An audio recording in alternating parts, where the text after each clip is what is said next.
everyone. This is Ashley Latecki Ellenvoss with Sky House Herb School and Apothecary. And I'm going to move my mic a little closer because today my voice is a little raspy. We've had a sick house now, I think, for like 2 weeks. It started off with like a little cold that turned into a flu for one of them. And now I think we have another bug that has come home since I returned from my vacation.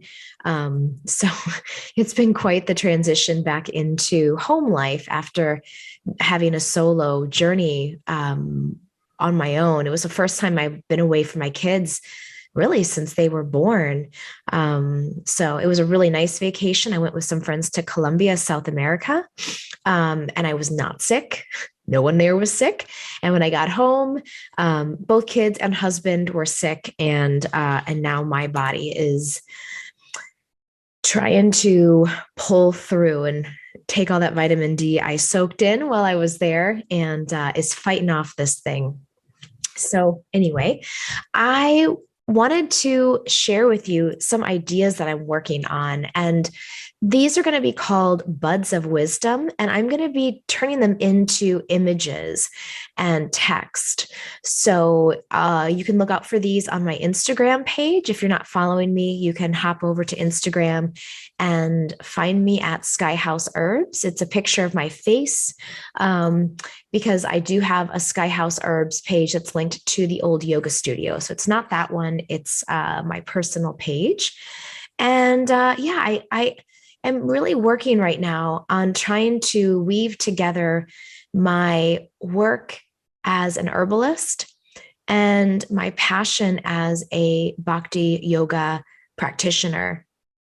And those of you who've been listening to my channel, you know that, I have a lot of really amazing teachers, and there's just the path of bhakti yoga has really opened my heart and has been so supportive for me as a mother, as a woman, as a wife, as a friend. And so I really want to share it with others and give others a taste of this wonderful practice that seems kind of esoteric. I think when you first hear about it, because it's not your classical yoga asana or physical practice, it's a practice of devotion. So I'm trying to figure how to weave this in. And maybe you have this in your life too, where you've got two things that you really love and you're like, how do I put them together? So that's kind of, I think, this year's sabbatical for me is, how do I put them together? How do I weave together my love of plants and my love of the divine and this practice?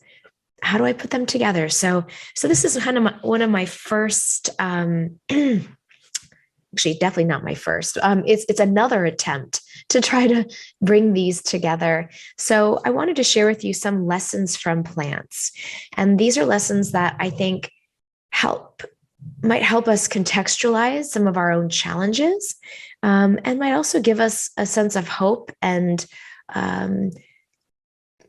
give us some perspective as to where we are and what amazing opportunities we actually do have. So the lessons from the plants, I'm going to go through. I have 5 of these for you. And like I said, I'm going to break these into images and smaller text. So look out for that to come. So the first lesson from plants is that we are not our bodies.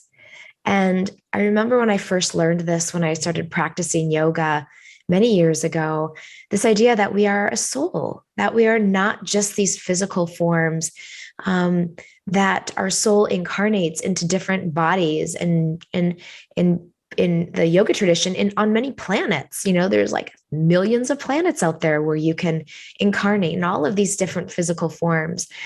But I think when I look outside, especially here in Minnesota in the winter, and I see the plants in their winter bodies, and they had to go through quite a metamorphosis to attain these bodies. They had to let go of their leaves. They had to change their channels of water and fluid distribution throughout their limbs and their trunks. Some plants even died all the way back down to their roots. So there's absolutely no trace of them above ground. Talk about letting go. Everything that's above ground is just gone. And they pull their energy down under the earth into their roots. So, this idea of impermanence of the body and this ability for the body to go through cycles and seasons of change, it's quite refreshing because, as somebody in a human body who's in her 40s, my body's changing. I don't have the same body as I had when I was 10, as when I was 20, as when I was 30. Even at 35, my body has changed from 35 to now 42. So, we have these cycles of changing, and I know I'm no stranger. I'm not naive to think that this process of the body giving itself away will continue until the body is no longer there. So, if I can understand from the plant's perspective that this is a cyclical thing, that I can just let the body do its thing, and trust that, if I am so lucky, I will incarnate again in a human body. That's considered to be the highest gift, at least on this planet, is to incarnate as a human, because you have conscious will and a lot of resources to help you understand your spiritual nature, to remember that spiritual nature. And, eventually you get to inhabit demigod bodies, and, there's all sorts of wild things that can happen as you progress on your spiritual path, according to the teachings of Bhakti Yoga. So I just love that. And I also love one of the gifts from plants, which is this idea of giving our bodies to future generations. You think about the trees, and when they give their leaves and they drop their leaves, those are actually going to become the compost for the next generation of their own seedlings, and maybe their neighbors' seedlings and little sprouts, and other plants, other plants that are not even related to them, they give to the next generation. And so, in the same way, I can think about my own life and, think about the things that I've created and that I've had to let go of, like my yoga studio. I still have grief for that, So, I gave birth to this great vision, and it served its time. And then it wasn't serving anymore. So I had to compost it, but I have to trust that whatever was fertilized in that ground is going to seed the next generation. And I don't know what I'm going to be seeding next. I have some ideas, but I really don't know.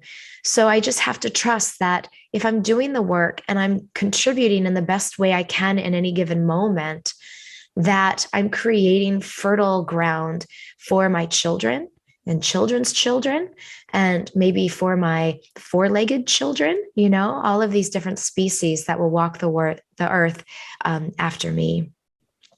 The second bud of wisdom is this idea of relative age and experience on this planet.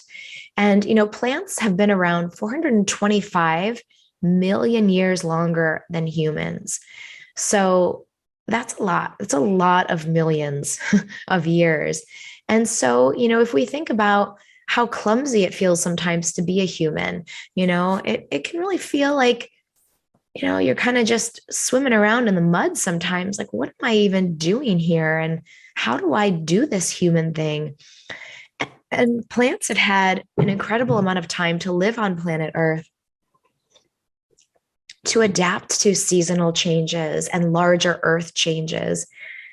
And I just feel like that's such a gift. It's such a gift to be like, wow, you've been here and you've seen and experienced. I mean, the one of the oldest tree colonies, I think I want to say, is somewhere around like 8,000 to 10,000 years old. So, if there are living beings on this earth that are 8 to 10,000 years old, they've seen a lot, and they've weathered a lot, and they've adapted and endured. And so, if I can have that same adaptability in this human body in this short, maybe 100 years, if I'm lucky on this planet, that's pretty good. That's pretty good. If I can let the wind blow through me, if when the bugs come and, like there's some virus in my body as you're listening, just chomping away, I don't know what it's doing in there, but it's trying to get a foothold. And, hey, here I am on a planet with lots of viruses. And I just happen to now I'm a house for this one, and not to be so hard on myself. Like, I didn't want this, but it doesn't make me, I'm not a bad human because I got a virus. I'm just a human with a virus for now. And this virus will go away and my energy and voice will come back. And so think about all the ways that we're challenged. And if we could have that attitude, like, oh, this is just a moment in time, that's pretty helpful. The third bud of wisdom is somatic intelligence. And this is the intelligence within our physical bodies, these physical forms that we inhabit. So, for example, plants are rooted in the earth. So when something comes to attack it, it can't really move away. It can't like run away. It's kind of stuck where it is. And yet it figures out how to protect and defend itself. And we're very lucky because we're mobile creatures or mobile units, as I like to say. So, when things are really bad, we can move away from them, and even though I know we all have different circumstances where it might feel like, yeah, easy for you to say, but I can't leave this situation. I can't get out of this place. Well, you can. You might not want to or like to. It might not be easy, but you know what? You actually can.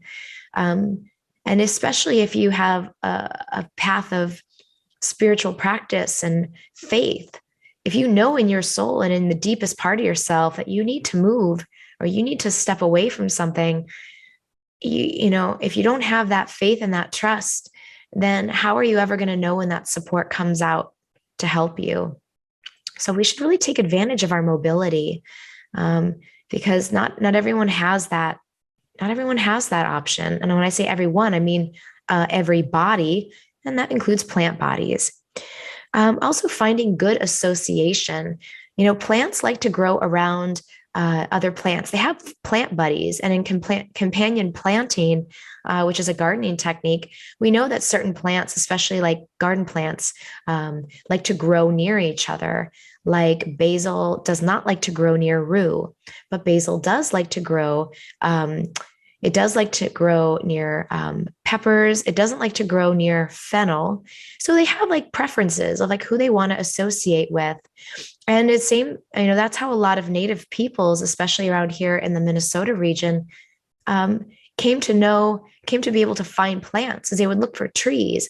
And they knew that blue vervain grew near certain types of trees and that certain mushrooms grew on certain types of trees. So they knew that association and that partnership of what likes to flock together and grow together. And I think, in the practice of bhakti yoga, that's one of the teachings that is so important is right association. And who you surround yourself with makes a huge difference on your life. I mean, that was one of the reasons why I created a yoga studio. It's because I was like, I want to create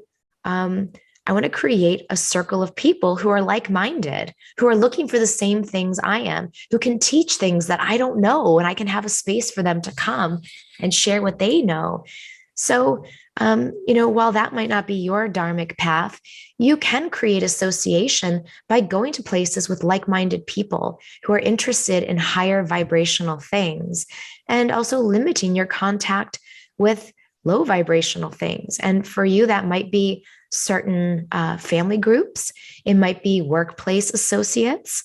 And, there's a lot of ways you can just make subtle shifts in your own body and use plant allies. One of my favorite plant allies for repelling, Matthew Wood calls it asshole repellent, is agrimony. Agrimony is a wonderful protective herb that you can wear as an amulet. I've used the tincture in a spray bottle and given it to people to spray in their offices. And I'll tell you, I think there were 4 people I gave it to who said that nasty person that would come in their office and just spout out nasty things stopped coming in their office once they started spraying it. So I had a lot of refill orders. And then, I ended up, there was like I had a big outpouring of selling a lot of that. But you can make it at home. Just, buy some agrimony tincture or make your own agrimony tincture, add a few maybe drops of essential oil, and then just spray it in your space and watch how it changes the energy. But, rather than just repelling who you don't want, why not be like the plants and, just call in who you do want, and your roots will grow stronger and you'll be able to support one another. And yeah, I think too, this idea of protecting yourself if necessary. Plants have tons of phytochemicals that they can produce if they're under attack by insects or, harsher than usual UV rays and things like that. So, how do you protect yourself? And it doesn't necessarily have to mean that you physically have to fight people off, although that might be necessary in a situation. But how do you safeguard your own space, your own resources? How do you say no to things and protect your time? Because time is a very valuable resource here on planet Earth. And so we want to protect our time by saying, yeah, not filling our time with things that are really not meaningful. And then ambition. This is my fourth bud of wisdom. And plants are not perfect. They're not like, there are weeds, there are invasive species that will take over forests and kill off other plants. So it's not like I'm painting them to be these, holy, holy plants that have no problems or no shortcomings. They do.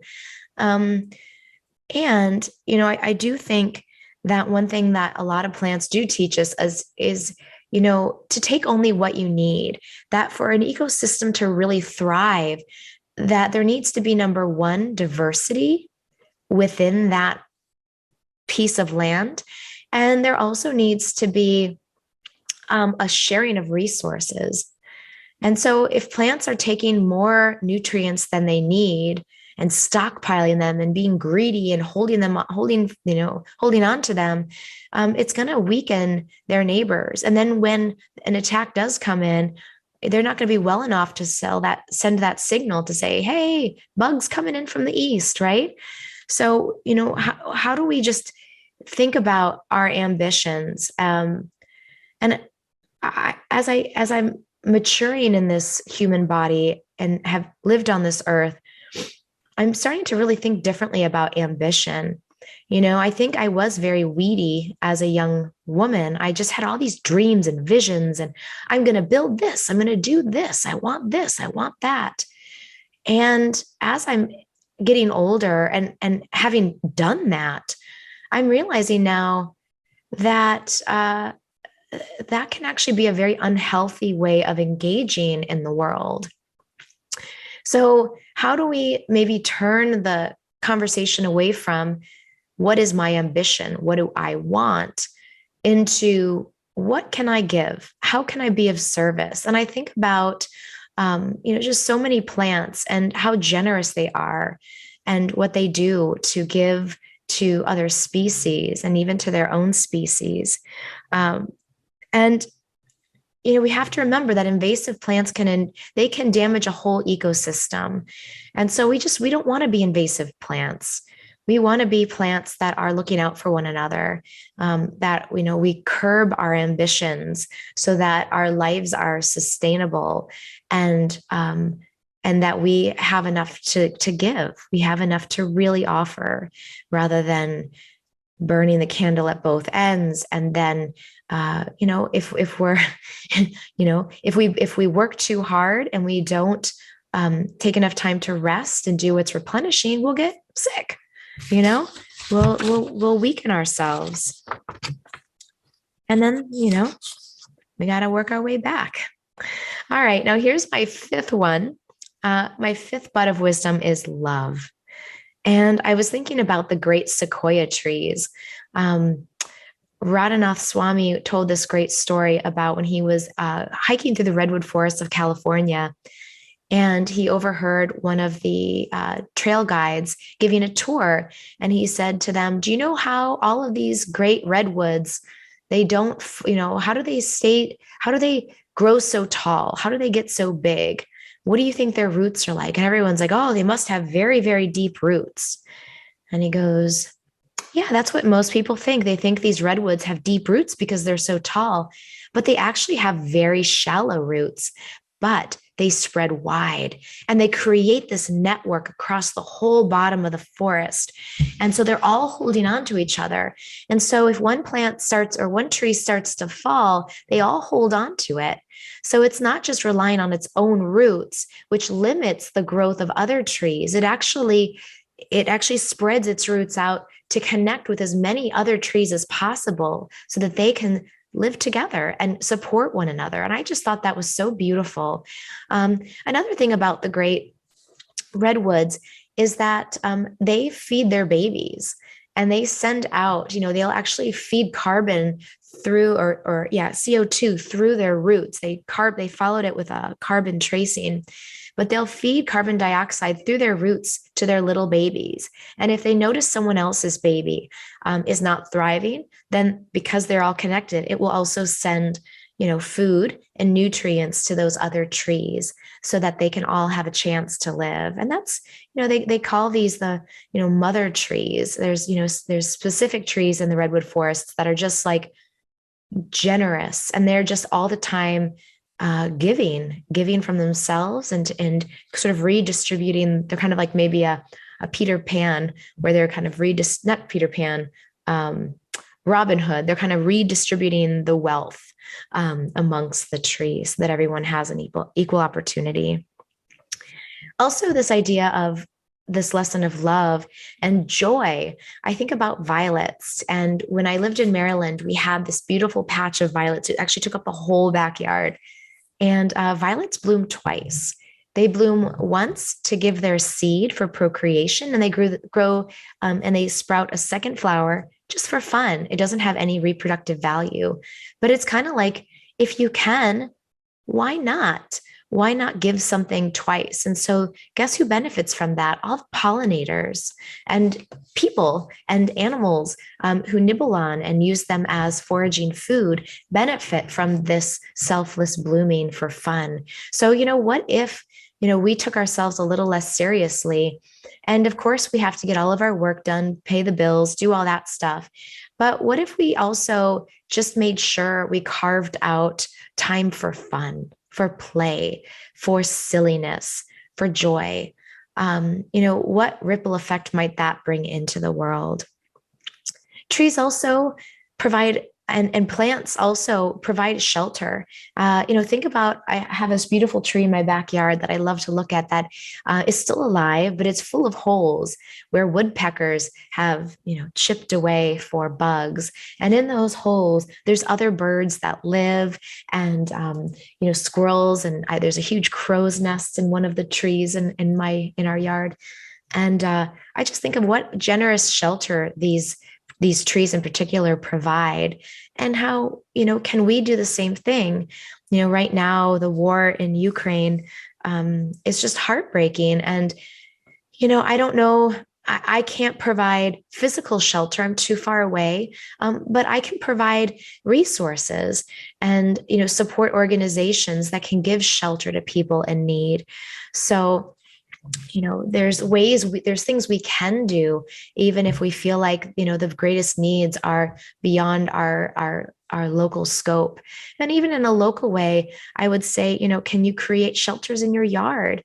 Bird baths and hummingbird feeders and, even little bird houses.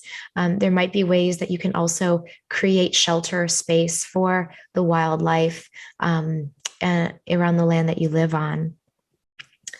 And I think, the last one I was going to share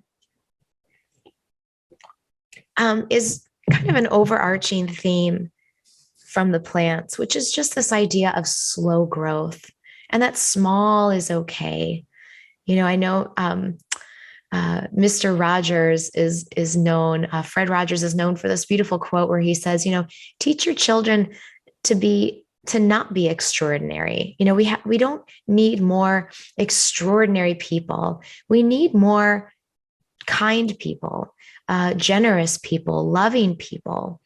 And so, if I look out and I look across the land where I live, and I think of how much time it took for all of these trees to find their little niche, and to think about all the animals that have created different pathways. We have turkeys that live on our land, and I hear them every morning when I take the dogs out. And they have pathways, but they've came from generations of exploration. And as houses get built and roads are constructed, they have to adjust them. But there's no rush. They don't, Google search best route to, X farm. They just take their time. There's sort of a natural order and a natural way that they find their way to it, what it is they need. So I think if we can all just take it a little bit easy and go a little bit slower, think a little smaller, instead of trying to create these huge 10-year plans, what's a plan for today? How do I create more peace and ease today? How do I reach out to those who I love, who maybe I haven't spoken to in a while, and just plant a little seed of compassion, in their little garden beds? Things can be more simple than I think we often realize. And, spending time in nature really grants us that perspective back. So I hope this was an interesting listen for you. And I'd love to hear your comments and ways that you might connect with nature. If there's anything that you heard me say that really resonated, that you want to share back with me or with other listeners, I always love when I see your comments. So thank you all for watching, for listening, and I will see you all again soon.